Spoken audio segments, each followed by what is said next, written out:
Very good morning dear students. Coordination chemistry में हम valence bond theory को पढ़ रहे थे। Valence bond theory I am sure कि आपको अच्छे से समझ लग गई होगी। तो आज हम नेक्स्ट थ्योरी पढ़ने जा रहे हैं जो कि कोऑर्डिनेशन कम्प्लेक्सेस के बिहेवियर को एक्सप्लेन करेगी, जैसे कि उनके कलर को एक्सप्लेन कर पाएगी, उनके मैग्नेटिक स्ट्रेंथ को एक्सप्लेन कर पाएगी, स्ट्रॉन्ग लिगेंड और वीक लिगेंड्स क्या होते हैं उनको एक्सप्लेन कर पाएगी। तो इस थ्योरी को क्रिस्टल फील्ड थ्योरी कहते हैं। क्रिस्टल फील्ड थ्योरी के पोस्टुलेट्स हैं। क्रिस्टल फील्ड थ्योरी में कहा गया कि ये एक इलेक्ट्रोस्टैटिक मॉडल की तरह है जिसमें सेंट्रल मेटल एक पॉजिटिव चार्ज की तरह बिहेव करता है और लिगेंड जो है वो एनॉइन की तरह बिहेव करते हैं।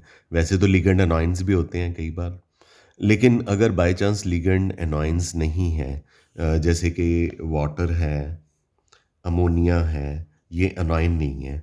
तो आपको पता है कि ऑक्सीजन इलेक्ट्रोनेगेटिव है वाटर में और नाइट्रोजन इलेक्ट्रोनेगेटिव है अमोनिया में। तो उस केस में जब ये अनायनिक लिगेंड्स नहीं हैं तो इनके जो ज़्यादा इलेक्ट्रोनेगेटिव पार्ट हैं या ज़्यादा इलेक्ट्रोनेगेटिव एटम हैं वो एनॉइन की तरह बिहेव करेंगे। मैं रिपीट कर दूं। मैंने बताया पहले पोस्टुलेट में क्रिस्टल फील्ड थ्योरी जो है एक इलेक्ट्रोस्टैटिक मॉडल है, यानी कि इलेक्ट्रोस्टैटिक फोर्सेस ऑफ अट्रैक्शन है between cation and anion. Ionic bond में यही होता है। तो फिर इसमें कैटायन क्या है? जो सेंट्रल मेटल एटम है या सेंट्रल मेटल आयन है वो कैटायन की तरह बिहेव करता है और जो लिगेंड है वो एनायन की तरह बिहेव करता है। और अगर लिगेंड एनायन नहीं है, वो न्यूट्रल है, तो लिगेंड का जो इलेक्ट्रोनेगेटिव एटम है वो एनायनिक फॉर्म की तरह बिहेव करता है। ठीक है, ये पहला postulate I am very sure कि आपको क्लियर हो गया होगा। दूसरे पोस्टुलेट में कहा गया कि इस थ्योरी के अकॉर्डिंगली सेंट्रल मेटल एटम या आयन जो है वो बिहेव करता है पॉइंट पॉजिटिव चार्ज की तरह। ठीक है, ये पीछे भी मैंने बताया, लेकिन ये नहीं बताया मैंने कि पॉइंट पॉजिटिव चार्ज की तरह बिहेव करता है। जैसे ये पॉइंट नहीं नज़र आ रहा आपको, ये डॉट है, जैसे ऐसे पॉइंट पॉजिटिव चार्ज की तरह बिहेव करता है सेंट्रल मेटल। और सेंट्रल मेटल जब फ्री स्टेट में होता है, जब लिगेंड इसके साथ बॉन्ड बनाने के लिए नहीं आते, तो इसके जितने भी 5 डी ऑर्बिटल्स होते हैं उन सबकी एनर्जी यूनिफॉर्म होती है, वो तो है ही है। और ऐसे यूनिफॉर्म एनर्जी वाले ऑर्बिटल्स को कौन से ऑर्बिटल्स कहा जाता है? डीजेनरेट ऑर्बिटल कहा जाता है। और ये इनकी डीजेनरेसी यानी यूनिफॉर्मिटी इन द एनर्जी तब तक बनी रहती है जब तक लिगेंड आके अपने इलेक्ट्रॉन के साथ डी ऑर्बिटल के डीजेनरेसी को स्प्लिट नहीं करता या डी ऑर्बिटल को रिपेल नहीं करता।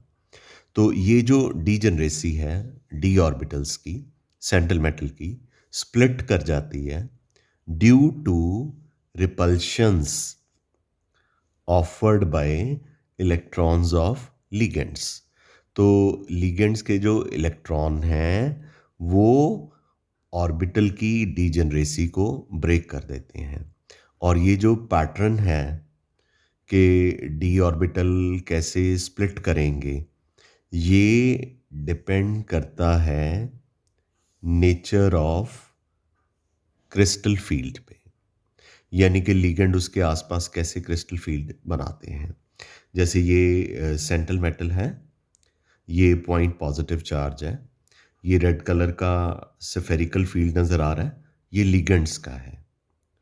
तो ये हम पहले ऑक्टाहेड्रल कॉम्प्लेक्सेस के लिए पढ़ेंगे। तो ऑक्टाहेड्रल कॉम्प्लेक्सेस में ये 6 लिगेंड्स होते हैं, ये 6 लिगेंड्स हैं। ये रिपल्शन कॉज करते हैं सेंट्रल मेटल के डी ऑर्बिटल को। तो ये 6 के 6 लिगेंड, तो जब रिपल्शन होती है तो सेंट्रल मेटल के जो डी ऑर्बिटल है उनकी डीजेनरेसी जो है स्प्लिट कर जाती है, टूट जाती है, ब्रेक कर जाती है। यानी कि 5 डी ऑर्बिटल जैसे होते हैं d x y, d y z, d x z, d x square minus y square, d z square, ये पांचों की एनर्जी इक्वल होती है। तो जब लिगेंड मेटल के आसपास एक स्फेरिकल फील्ड बना लेते हैं तो ये मेटल की डीजेनरेसी को ब्रेक कर देते हैं। Got it? और उसको दो सेट्स में ब्रेक कर देते हैं। एक को T2G कहते हैं, एक को EG कहते हैं। ये स्पेक्ट्रोस्कोपिक टर्म्स हैं, ये आगे चल के आएंगी। तो यहाँ पे मैंने डेलिबरेटली ना डी ऑर्बिटल के शेप्स बना दिए हैं ताकि आपको थोड़ा सा रीकैप हो जाए। डी एक्स वाई, तो इसमें जो डी एक्स वाई ऑर्बिटल है इसके लोब्स जो हैं एक्स और वाई एक्सिस के बीच में हैं। तो डी वाई जेड में इनके लोब्स जो हैं वाई जेड एक्सिस के बीच में हैं। डी एक्स जेड में जो ऑर्बिटल के लोब्स हैं एक्स और जेड के बीच में हैं। D x square minus y square में लोब्स जो हैं एक्स और वाई एक्सिस के ऊपर है। D z square donut shape होता है। अब ये डायग्राम को आपने बस अंडरस्टैंड करना है। आपकी अंडरस्टैंडिंग अगर हो जाती है तो आपको ये पता चल जाएगा कि डी ऑर्बिटल की स्प्लिटिंग क्यों होती है और 3 ऑर्बिटल नीचे और 2 ऑर्बिटल ऊपर क्यों चले जाते हैं बैरी सेंटर से। वो बैरी सेंटर क्या होता है वो भी हम आपको बताते हैं। ये बीच में आपको पॉजिटिव चार्ज नज़र आ रहा है, ये सेंट्रल मेटल का है, ठीक है। और ये आपको कौन से एक्सिस नज़र आ रहे हैं? एक वाई एक्सिस नज़र आ रहा है, एक एक्स एक्सिस नज़र आ रहा है और एक जेड एक्सिस नज़र आ रहा है। एक्स वाई जेड 3 एक्सिस नज़र आ रहे हैं। तो आपको लगता है कि ये जो डी जेड स्क्वायर ऑर्बिटल है वो यहाँ पे मेटल का, सेंट्रल मेटल का जो डी जेड स्क्वायर ऑर्बिटल है वो यहाँ पे है, क्योंकि वो जेड एक्सिस की तरफ पॉइंट कर रहा है। और जो x square minus y square orbital है वो एक्स और वाई एक्सिस पे है। तो ये 6 लोब्स हो गए, 4 इसके 2 इसके। और इन 6 लोब्स की तरफ ये पॉइंट करते हैं लिगेंड्स की तरफ। लिगेंड्स को नेगेटिव चार्ज दिखाया हुआ है, एल के साथ लिखा हुआ है। इसका मतलब कि ligands d x square minus y square और डी जेड स्क्वेयर के ऑर्बिटल को और या इनके इलेक्ट्रॉन को ज़्यादा रिपेल करेंगे। ज़्यादा रिपल्शन होगी तो इनकी दोनों की एनर्जी इंक्रीज हो जाएगी और ये ऊपर की तरफ चले जाएंगे। और जो बाकी के 3 ऑर्बिटल हैं इन ये इनके बीच में होते हैं, यहाँ यहाँ यहाँ यहाँ यहाँ यहाँ इनके बीच में होते हैं। इनको लिगेंड डायरेक्टली रिपेल नहीं कर पाता तो इनकी एनर्जी डिक्रीज होती है, ये नीचे रह जाते हैं। इस तरह से देखा जाए लिगेंड जो है x square minus y square और जेड स्क्वेयर ऑर्बिटल को ज़्यादा रिपेल करता है। तो ज़्यादा रिपल्शन की वजह से ये वाले ऑर्बिटल जो हैं ऊपर की तरफ चले जाते हैं, ठीक है, और इनकी एनर्जी इंक्रीज कर जाती है। और जो नीचे वाले 3 ऑर्बिटल्स हैं, ये वाले जो 3 ऑर्बिटल्स हैं d x y, d y z, d x z, इनकी रिपल इनको जो लिगेंड्स हैं वो ज़्यादा रिपेल नहीं करते, ये नीचे की तरफ रह जाते हैं, जैसे कि मैं आगे आपको डायग्राम में दिखाता हूँ।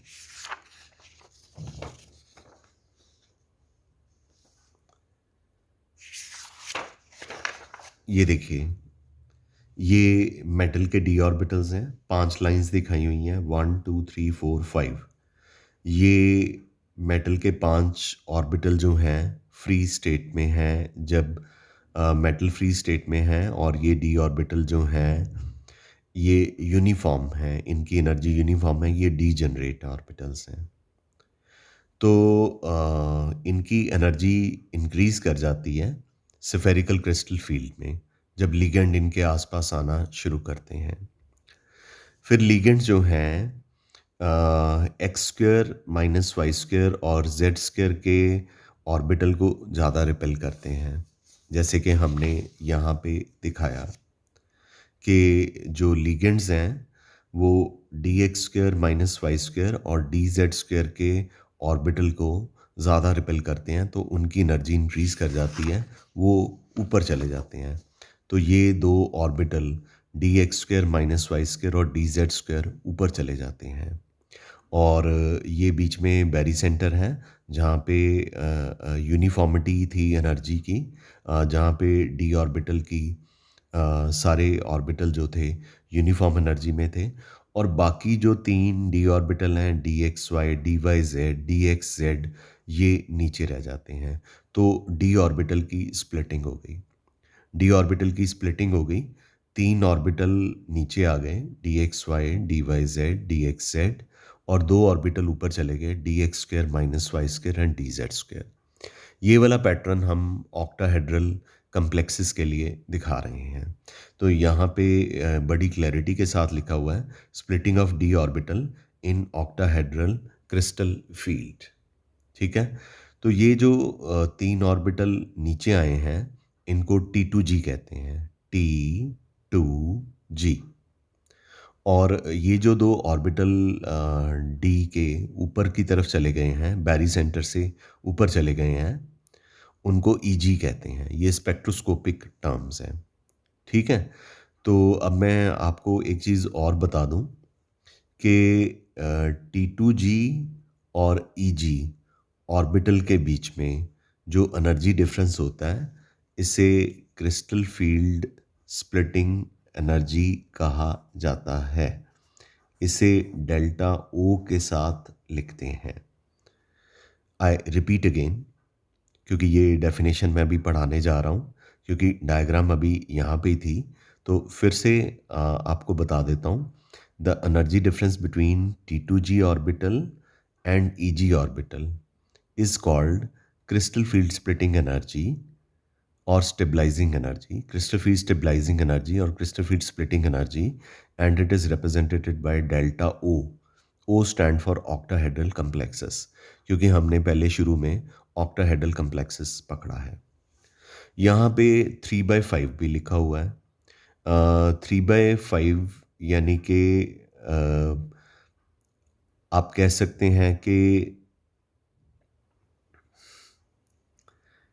इसमें तीन ऑर्बिटल जो हैं वो नीचे रह गए हैं और दो ऑर्बिटल ऊपर की तरफ चले गए हैं, तो आउट ऑफ 5, तो इसको 3/5 के साथ लिख देते हैं।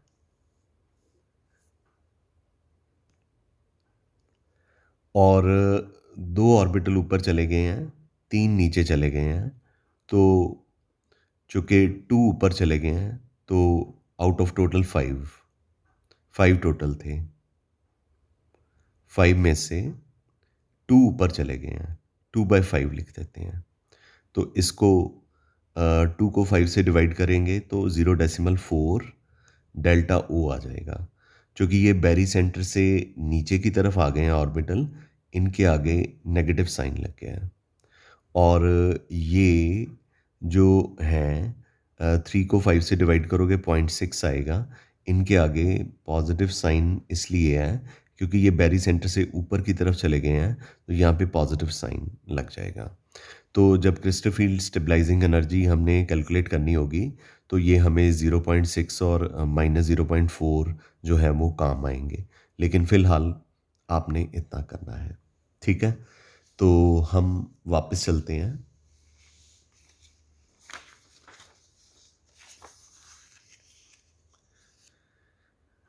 यहाँ पे मैं फिर से बताऊंगा कि दो ऑर्बिटल के lobes d x square minus y square और डी जेड स्क्वायर के लोब लिगेंड की तरफ पॉइंट आउट करते हैं। तो लिगेंड इनके इलेक्ट्रॉन को ज़्यादा रिपेल करते हैं, तो ये दो ऑर्बिटल्स की एनर्जी इंक्रीज कर जाती है और ये स्प्लिट करके ऊपर चले जाते हैं T2G की फॉर्म में। और बाकी जो तीन ऑर्बिटल हैं d x y d y z d x z, वो इन लोब्स के बीच में हैं। लाइगेंड उनको डायरेक्टली रिपेल नहीं कर पाते, ठीक है, क्योंकि लिगेंड जो है वो आप देख सकते हैं कि ऑक्टाहेड्रल के कॉर्नर्स पे हैं, तो ये वाले 3 जो ऑर्बिटल्स हैं वो इनके बीच में हैं। तो उनको लिगेंड रिपेल नहीं कर पाते। उनको चूँकि रिपेल नहीं कर पाते, तो डेफ़िनेटली उनको रिपेल नहीं कर पाते, तो डेफ़िनेटली उनकी एनर्जी जो है वो डिक्रीज़ कर जाएगी और वो बैरी सेंटर से नीचे आ जाएँगे। जैसे कि आपको इस डायग्राम में दिखाया गया, और जो ऑर्बिटल नीचे आ जाते हैं उनको हम T2G ऑर्बिटल कहते हैं, और जो 2 ऊपर चले गए उनको हम EG ऑर्बिटल कहते हैं। ठीक है बच्चा? अच्छा, अब यहाँ पे वही लिखा हुआ है जो मैंने आपको बताया कि डीजेनरेसी कैसे स्प्लिट होती है। आगे मेरे पास क्वेश्चन है, what is crystal field splitting और क्रिस्टल फील्ड स्टेबलाइजिंग एनर्जी। इसे CFSE और डेल्टा O के साथ लिखते हैं। तो मैंने आपको पहले ही बताया कि T2G और EG ऑर्बिटल के बीच में जो एनर्जी डिफरेंस है उसे क्रिस्टल फील्ड स्टेबलाइजिंग एनर्जी कहते हैं, और यहाँ पे डेल्टा O इसलिए लिखा हुआ है क्योंकि हम ऑक्टाहेड्रल कम्प्लेक्स के लिए पढ़ रहे हैं। तो अब इसकी डेफिनेशन पढ़ लेते हैं। It is difference of energy between two sets of orbital, that is T2G and EG, and is called as crystal field splitting energy और crystal field stabilizing energy। और octahedral complexes के लिए इनको डेल्टा O के साथ लिखते हैं। अगर टेट्राहेड्रल complexes हों तो इनको डेल्टा T के साथ लिखते हैं। अगर स्क्वायर प्लेनर complexes हों तो इनको डेल्टा S के साथ लिखते हैं। आई एम श्योर कि आपको ये क्लियर हो गया होगा। तो आगे डीजेनरेसी कैसे स्प्लिट करती है उसके बारे में बताया हुआ है, वो मैंने आपको अच्छी तरह से बता दिया कि डीजेनरेट ऑर्बिटल जो है वो कैसे स्प्लिट करते हैं। इसको हम डायग्राम की हेल्प से एक बार फिर से बता देते हैं। ये एनर्जी ये इस तरफ इंक्रीज़ कर रही है। ये सेंट्रल मेटल है। इसकी 5 लाइनें दिखाई हुई हैं। 5 लाइनों का मतलब कि 5 d ऑर्बिटल्स हैं, और ये डीजेनरेट हैं, और ये जब लिगेंड इसको अप्रोच नहीं करते, जब मेटल फ्री स्टेट में होता है। इनकी एनर्जी इंक्रीज़ करती है जब लिगेंड इनको अप्रोच करना शुरू करते हैं। फिर लिगेंड इनको रिपेल करना शुरू करते हैं ऑक्टाहेड्रल कम्प्लेक्सेस में, और लिगेंड कौन से 2 ऑर्बिटल को सबसे ज़्यादा रिपेल करते हैं, dx² - y² और dz² को, और वो एवरेज एनर्जी से ऊपर चले जाते हैं। ये एवरेज एनर्जी वाला जो एक्सिस है इसे बैरी सेंटर कह देते हैं।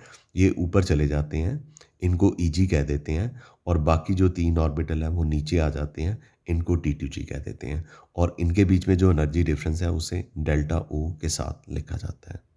T2G और EG जो हैं स्पेक्ट्रोस्कोपिक टर्म्स हैं। आपने इसके बारे में मतलब बहुत ज़्यादा डिटेल में तो नहीं पढ़ना, बस आपने याद रखना है कि ये जो 3 ऑर्बिटल नीचे की तरफ आए हैं इनको T2G कहते हैं, और जो 2 ऑर्बिटल ऊपर गए हैं dx² - y² और dz², इनको EG ऑर्बिटल के साथ लिखा जाता है। ठीक है बेटा? यहाँ तक आपको क्लियर है? एक बार मैं फिर से आपको 3/5 वाला कॉन्सेप्ट बता दूँ। 3 ऑर्बिटल बैरी सेंटर से नीचे चले गए हैं ना, तो ऊपर 2 रह गए हैं। तो इसको 3/5 लिखेंगे, ऊपर वाले ऑर्बिटल्स को, और इनकी वैल्यू +0.6 डेल्टा O होगी। और नीचे बैरी सेंटर से 3 ऑर्बिटल आ गए हैं और 2 ऊपर रह गए हैं, तो इसको 2/5 लिखेंगे। यानी 2 ऊपर चले गए आउट ऑफ 5, तो इसको नेगेटिव साइन देंगे। 2 को 5 से डिवाइड करोगे, यहाँ पे भी लिख दूँ प्लस, यहाँ पे लिख देता हूँ माइनस। ठीक है?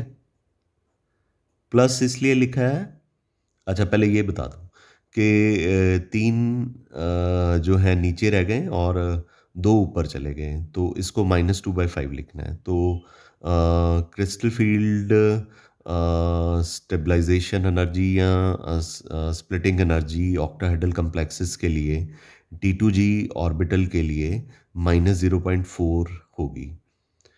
यानी आपने ये वैल्यू लर्न करनी है। बेरी सेंटर क्या होता है?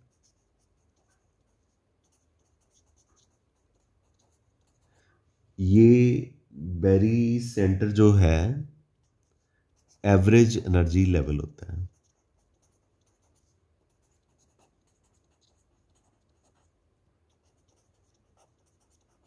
मतलब ये एवरेज एनर्जी है। तो उसमें से 2 ऑर्बिटल ऊपर चले गए, वो पॉजिटिव का साइन ले लिया, लेकिन लिखना +3/5 है।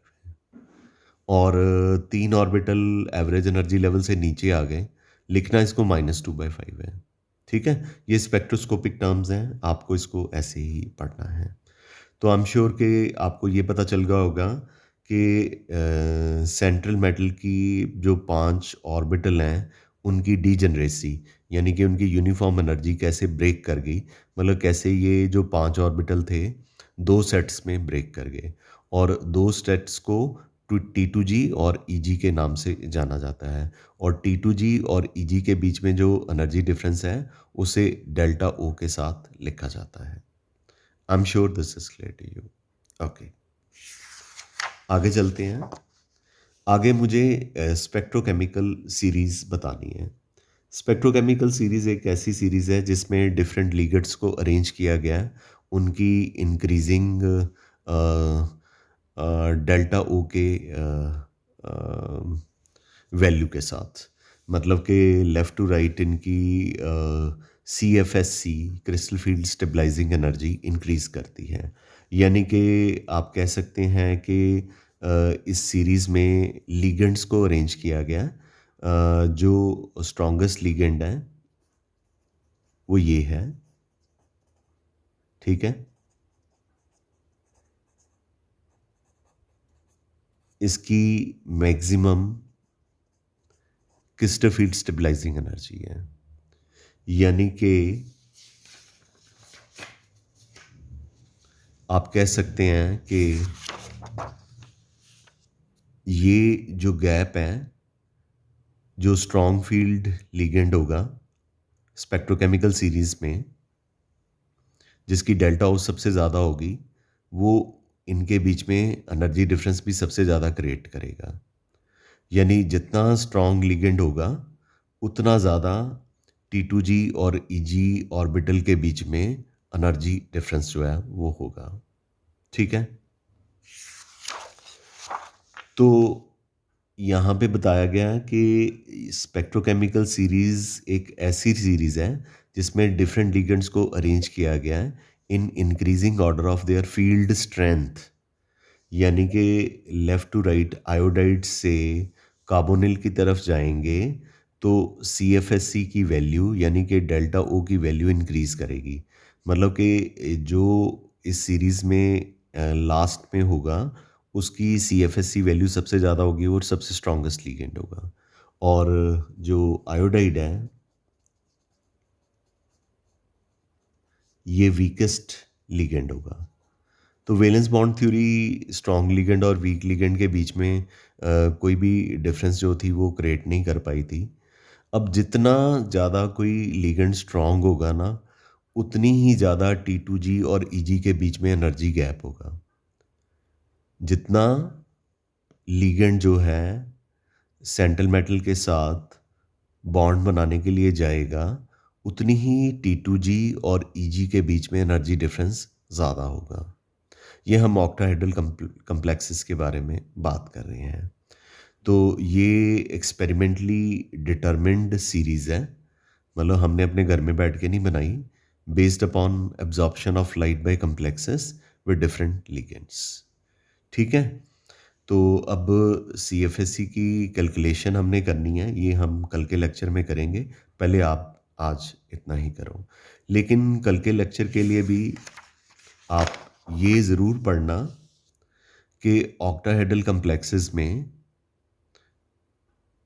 बेरी सेंटर में से लेके EG ऑर्बिटल तक जो CFSC की वैल्यू होगी +0.6 होगी।